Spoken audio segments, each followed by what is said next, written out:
Bienvenue sur la vidéo d'installation de Security Onion 2.4 sur VMware, faite par Révolution Techno. Vous devez aller chercher la version 2.4 de Security Onion sur le site securityonionsolutions.com. Cliquez sur Software et Download et allez chercher l'ISO de sécurité Onion 2.4.2.5. Sur VMware Workstation, créez une nouvelle machine virtuelle. Choisissez Other Linux 5 fois, kernel 64 bits.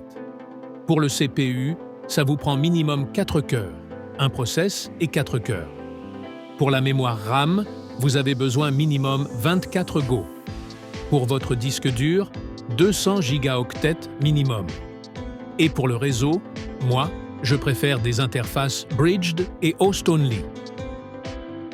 Un coup parti. Vous allez devoir créer vos identifiants. Vous allez devoir créer un admin username et un mot de passe. Dans la seconde partie, celle des écrans à fond bleu, vous allez cliquer sur Install. Je préfère choisir Standalone. Écrivez Agree. Cliquez Standard. Écrivez ce qui vous tente comme hostname. Laissez la prochaine fenêtre vide et cliquez sur Entrée ou tout simplement sur OK. C'est le temps de choisir la première interface, celle qui était en bridged. On clique sur Static. Vous devez mettre une nouvelle IPv4 pour le manager. Donc, je donne l'exemple de 192.168.0.50 sur 24. Ensuite, mettre le gateway. Mettre les DNS. Écrivez maintenant le DNS Search Domain.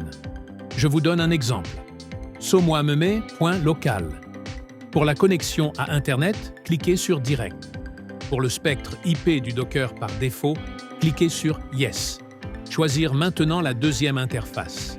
Créer un courriel admin pour avoir accès à la console web de Security Onion. Voici mon exemple. admin@somoameme.local.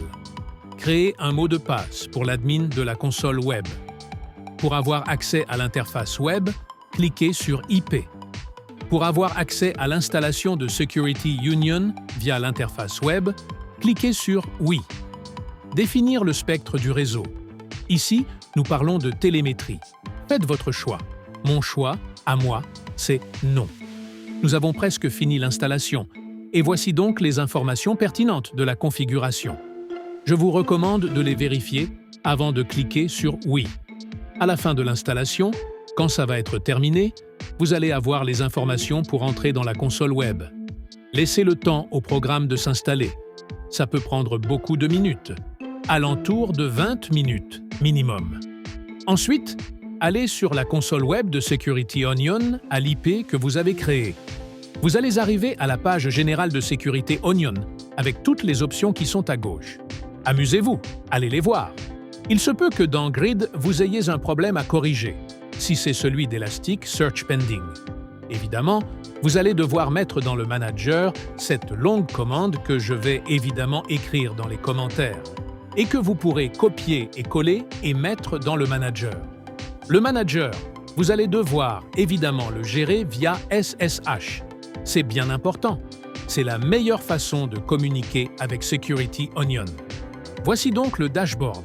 L'endroit où vous allez avoir plusieurs tableaux très utiles. C'est la meilleure place pour commencer à regarder Security Onion. Et pour finir, vous pouvez ajouter un agent élastique en format Windows, Linux ou Mac OS. N'oubliez pas évidemment de débloquer votre pare-feu. Sur cette page de download, on va vous donner une commande pour le débloquer. Je vous invite fortement à aller voir les vidéos de Security Onion sur leur page YouTube. C'est la fin de cette installation. Je suis Martin Perron de Révolution Techno. Bonne année 2026.